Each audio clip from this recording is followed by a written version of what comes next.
Big boss Malayalam season 7 അങ്ങനെ ലക്ഷ്മി വന്നിട്ട് അനീഷിൻ്റെ അടുത്ത് കുറച്ച് കാര്യങ്ങളൊക്കെ സംസാരിക്കുന്നുണ്ട്. അപ്പം അനീഷിൻ്റെ അടുത്ത് ചോദിക്കുവാണ്, തിരിച്ച് പഴയ പോലെ ബൗൺസ് ബാക്ക് ചെയ്യത്തില്ലയോ എന്നൊക്കെയാണ് ലക്ഷ്മി ചോദിക്കുന്നത്. സംഭവം എന്താണെന്ന് വെച്ച് കഴിഞ്ഞാൽ, അനീഷ് വന്ന സമയത്തുള്ള ഒരു അനീഷ് അല്ലല്ലോ ഇപ്പോൾ. വന്ന സമയത്തെന്ന് വെച്ച് കഴിഞ്ഞാൽ ആരോടും മിണ്ടത്തില്ല, ഒരു സോഷ്യലായിട്ടുള്ള ഒരു അനീഷിനെയല്ല കാണുന്നത്. അത് പുള്ളിക്കാരൻ്റെ ഒരു ഗെയിമാണ്, ഒരു സ്ട്രാറ്റജിയാണ്. ഈ പറഞ്ഞിട്ടുള്ള പുള്ളിക്കാരൻ എന്തൊക്കെ പറഞ്ഞാൽ അനീഷ് നല്ലൊരു ഗെയിമറാണ്, നല്ല രീതിയിലാണ് അവിടെ ഗെയിം കളിക്കുന്നത്. അപ്പം ഇവിടെ ലക്ഷ്മി പറയുന്നുണ്ട്, പഴയതുപോലെ ബൗൺസ് ബാക്ക് ചെയ്ത് പുറകിലോട്ട് പോകത്തില്ലല്ലോ, അപ്പോൾ ഇതുപോലെ നിൽക്കാനല്ലേ അനീഷിന് ഇഷ്ടം എന്നൊക്കെ ചോദിക്കുന്നുണ്ട്. അപ്പം അനീഷ് പറയുന്നുണ്ട്, എനിക്കിതുപോലെ നിൽക്കാനാണ് ഇഷ്ടം. എനിക്കിപ്പം ഈ ഇതുപോലുള്ള ഇപ്പം നിൽക്കുന്നതിൽ ഞാൻ ഒരുപാട് സന്തോഷവാനാണ്. അപ്പം അങ്ങനെ സന്തോഷം കിട്ടുന്നെങ്കിൽ ഞാൻ എന്തിനാണ് പഴയതുപോലെ ആവാൻ ശ്രമിക്കുന്നത്, എനിക്ക് ഇങ്ങനെ തന്നെ പോയാൽ മതി. അതുപോലെ അനീഷ് വേറൊരു കാര്യം കൂടെ പറയുന്നുണ്ട്. ഇതുവരെ ഇത്രയും ആൾക്കാർ വന്നിട്ട് പോലും, ഇപ്പോൾ റീ എൻട്രി ചെയ്ത് കുറേ ആൾക്കാർ വന്നല്ലോ, എന്നിട്ട് പോലും ആരും എൻ്റെ അടുത്ത് വഴക്കിനും വന്നിട്ടില്ല, എന്നെ കുറ്റപ്പെടുത്തി ഒരു കാര്യം പറയുന്നതും ഞാൻ കണ്ടിട്ടില്ല. അപ്പോൾ അതിലെനിക്ക് സന്തോഷമുണ്ട്, അതിൽ തന്നെ ഞാൻ ജയിച്ചു കഴിഞ്ഞു എന്നൊക്കെയാണ് അനീഷ് പറയുന്നത്. സത്യം പറഞ്ഞു കഴിഞ്ഞാൽ ഇവിടെ അനീഷിന് ഇപ്പം പി ആറിൻ്റെ കേസ് എടുക്കുവാണെങ്കിൽ എല്ലാ ആൾക്കാർക്കും പി ആറുണ്ട്.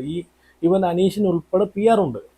അനുവിന്, ഏത് മൊത്തം കണ്ടസ്റ്റൻസിനും ഈ സീസൺ 7 എല്ലാ ആൾക്കാർക്കും പി ആറുണ്ട്, അത് വേറെ കാര്യം.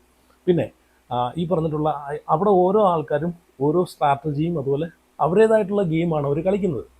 ഇപ്പം അനീഷും നല്ലൊരു ഗെയിമറാണ്. അനീഷിൻ്റെ ഭാഗം എടുത്ത് നോക്കി കഴിഞ്ഞാൽ അനീഷും വേറൊരു രീതിയിലൊരു ഗെയിമാണ് അവിടെ കളിക്കുന്നത്. പക്ഷേ അനീഷിൻ്റെ ഏറ്റവും വലിയൊരു ക്വാളിറ്റി എന്താണെന്ന് വെച്ച് കഴിഞ്ഞാൽ, ഇതുവരെ ഒരു മനുഷ്യനോടും, ഇപ്പം അനീഷ് പറഞ്ഞതുപോലെ, കാരണം എന്നോട് ആർക്കും ദേഷ്യം വെറുപ്പൊന്നും ഇല്ലെന്ന് അനീഷ് പറഞ്ഞല്ലോ.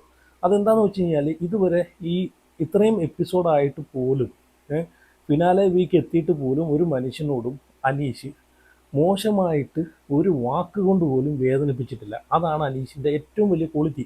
ഇനി അനീഷിന് ഇനി എത്ര പി ആർ ഉണ്ടെന്ന് പറഞ്ഞാലും, അനീഷിന് എന്തോരം പുറത്ത് പി ആർ വർക്ക് നടക്കുന്നെന്ന് പറഞ്ഞാൽ, എത്ര ലക്ഷം രൂപയ്ക്ക് പി ആർ കൊടുത്തെന്ന് പറഞ്ഞാൽ പോലും അനീഷിൻ്റെ ഒരു ക്വാളിറ്റി ഉണ്ട്. അതാണ് അനീഷിനെ ഒരു കോമണറായിട്ട് കയറിയ ഒരാളെ ഇവിടം വരെ എത്തിച്ചേക്കുന്ന, ഒരു ഫിനാലെ വീക്ക് വരെ എത്തിച്ചേക്കുന്നല്ലേ. അതാണ് നമ്മൾ മനസ്സിലാക്കേണ്ടത്. ഇനി എത്ര പി ആർ കൊടുത്തെന്ന് പറഞ്ഞാൽ പോലും അവിടെ കയറി പോകുന്ന ഒരാൾ ആ ഒരു ഷോയിലേക്ക് വേണ്ടിയിട്ടുള്ള എന്തെങ്കിലും ഒരു കോണ്ടന്റ് കൊടുത്താൽ മാത്രമേ അയാൾക്ക് അവിടെ നിലനിൽക്കാൻ സാധിക്കത്തുള്ളൂ. അപ്പം ഇവിടെ അനീഷ് ചുമ്മാ കൈയും കെട്ടി ഇരുന്നിട്ടുണ്ടായിരുന്നെങ്കിൽ ഉറപ്പായിട്ടും അനീഷ് ഇനി എത്ര പി ആർ കൊടുത്തെന്ന് പറഞ്ഞാൽ പോലും ഒരു ഫസ്റ്റ് വീക്കോ സെക്കൻഡ് വീക്കോ അനീഷ് പുറത്തിറങ്ങേണ്ടി വന്നേനെ, ഔട്ടായി വെളിയിൽ വന്നേനെ അല്ലേ. അവിടെ ഈ പി ആർ കൊടുത്തിട്ട് പോയ ജിസേൽ, ബിന്നി, ഈ പറഞ്ഞിട്ടുള്ള ബിൻസി, ഇവരെല്ലാം പി ആർ, ഇവർക്കെല്ലാം പി ആർ ഉണ്ട്. അപ്പോൾ ഇവരെല്ലാം എങ്ങനെ അപ്പം വെളിയിൽ വന്നു, പെട്ടെന്ന് എവിക്റ്റായി പുറത്തു വന്നു? അപ്പാനി ശരത്ത്. അപ്പോൾ എന്തായാലും അപ്പാനി ശരത്തൊക്കെ നല്ല പി ആർ കൊടുത്തിട്ടായിരിക്കും പോയിട്ടുള്ളത്. അപ്പോൾ ഇവരൊക്കെ മുമ്പേ എവിക്റ്റായി വരണമെങ്കിൽ ഇവരുമായിട്ട് ബന്ധപ്പെട്ട് അവിടെ ഒരു കോണ്ടന്റും ജനങ്ങൾക്ക് ഇഷ്ടപ്പെടുന്ന രീതിയിൽ ഒരു കോണ്ടന്റും വെളിയിലോട്ട് വന്നിട്ടില്ല. അതുകൊണ്ട് മാത്രമാണ് ഇവരെയൊക്കെ ജനങ്ങൾ വെളിയിലോട്ട് എടുത്ത് കളഞ്ഞിട്ടുള്ളത്. ഇവിടെ അനീഷിൻ്റെ ക്വാളിറ്റി എന്ന് വെച്ച് കഴിഞ്ഞാൽ, പുള്ളി ഈ പറഞ്ഞിട്ടുള്ള മോശം വാക്കുകളോ, സ്ത്രീകളുമായിട്ട് വഴക്കുണ്ടാക്കുന്ന സമയത്ത് പോലും പുള്ളി ഈ പാലിക്കേണ്ട കുറേ മര്യാദകളും പുള്ളിയുടെ ഭാഗത്തു നിന്നുണ്ടാകുന്ന കുറച്ച് കാര്യങ്ങളും, അതാണ് ഏറ്റവും വലിയ ക്വാളിറ്റി. അതാണ് ഇപ്പോഴും അനീഷ് അവിടെ നിൽക്കുന്നതിൻ്റെ ഏറ്റവും വലിയ ഇതെന്ന് വേണമെങ്കിൽ പറയാം. അല്ലാതെ പി ആറിൻ്റെ ബലത്തിലാണെങ്കിലും ഒരാൾ എന്തെങ്കിലും കോണ്ടന്റ് കൊടുത്താൽ മാത്രമല്ലേ അവിടെ നിൽക്കൂ. ആ കാര്യത്തിൽ അനീഷിനെ സമ്മതിച്ചേ പറ്റൂ കേട്ടോ. ഒരു കോമണറായിട്ട് കയറിയിട്ട് ഇത്രയും ദിവസം ആ ഒരു ക്വാളിറ്റിയും, നല്ല ഒരു ക്വാളിറ്റിയും വെച്ചുകൊണ്ട് അവിടെ നിൽക്കണമെങ്കിൽ, കാരണം പല വിഷയങ്ങളുണ്ടായിട്ട് പോലും അനീഷിൻ്റെ ഭാഗത്തുനിന്ന് ഇതുപോലൊരു മോശം വാക്കുകളോ ഒന്നും നമ്മൾ കണ്ടിട്ടേ ഇല്ല. ഏതോ ഒരു വട്ടം കൊണ്ട് ഞാൻ കണ്ട ഒരു രേണുവായിട്ടാണോ അറിയത്തില്ല, പക്ഷെ അത് സോറിയൊക്കെ പറഞ്ഞു. അതിൽ പിന്നെ ഞാൻ കണ്ടിട്ടില്ല രേണുവിനെ എടി പൊടിയെന്ന് കണ്ട് വിളിച്ചത്. അത് പുള്ളിക്കാരൻ അപ്പോഴേ പോയി സോറിയൊക്കെ പറഞ്ഞു. അത് കഴിഞ്ഞിട്ട് ഞാൻ കണ്ടിട്ടില്ല.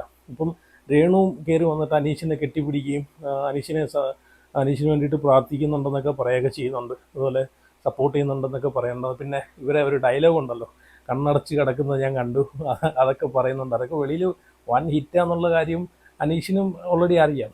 അപ്പം എന്തൊക്കെ പറഞ്ഞാലും ഈ അനീഷിൻ്റെ ഒരു ഗെയിം എനിക്ക് ഭയങ്കര ഇഷ്ടമാണ്. ഈ ഒരു സീസൺ 7 കപ്പടിക്കാൻ അർഹതപ്പെട്ടൊരു വ്യക്തി തന്നെയാണ് അനീഷ് എന്ന് വേണമെങ്കിൽ പറയാം. അതുപോലെ ലക്ഷ്മി അനുവിൻ്റെ അടുത്ത് പോയിട്ട് കുറച്ച് കാര്യങ്ങളൊക്കെ സംസാരിക്കുന്നുണ്ട്. വെളിയിലത്തെ കാര്യങ്ങളാണ് ലക്ഷ്മി സംസാരിക്കുന്നത്.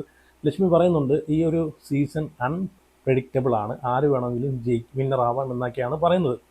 അപ്പോൾ അനു പെട്ടെന്ന് തന്നെ അനുവിന് കത്തി കാരണം മോർണിംഗ് ടാസ്കിൽ എല്ലാവരും അനീഷിനെ സപ്പോർട്ട് ചെയ്തിട്ടാണ് സംസാരിച്ചത്. ഇന്ന് അനീഷിൻ്റെ ക്വാളിറ്റിയും നല്ലൊരു മനുഷ്യനാണ്, ആരെയും വെറുപ്പിക്കാത്ത, ആരോടും വൈരാഗ്യം ഇല്ലാത്തൊരു മനുഷ്യനാണെന്നൊക്കെയാണ് കൂടുതൽ പേരും പറഞ്ഞിട്ടുള്ളത്. അപ്പോൾ അത് വെച്ചിട്ട് അനു പറഞ്ഞു അനീഷേട്ടനായിരിക്കും ചിലപ്പം ജയിക്കാൻ സാധ്യത എന്ന് പറയുന്നുണ്ട്.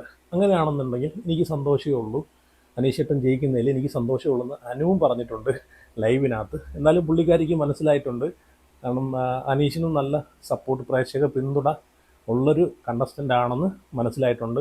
അനുവിൻ്റെ കൂടെ തന്നെ ഇഞ്ചോടിഞ്ച് നിൽക്കുന്ന പോരാടുന്നൊരു വ്യക്തിയാണെന്ന് പുള്ളിക്കാരിക്ക് ഓൾറെഡി മനസ്സിലായിട്ടുണ്ട്. എങ്ങനെ പോയാലും ഇപ്പം പുറത്തുനിന്ന് കയറി റീ എൻട്രി ചെയ്തിട്ടുള്ള ആൾക്കാരൊക്കെ ഓൾറെഡി അവിടെ പലതും പറഞ്ഞു കാണും, നമ്മളതൊന്നും കാണാത്തതായിരിക്കും.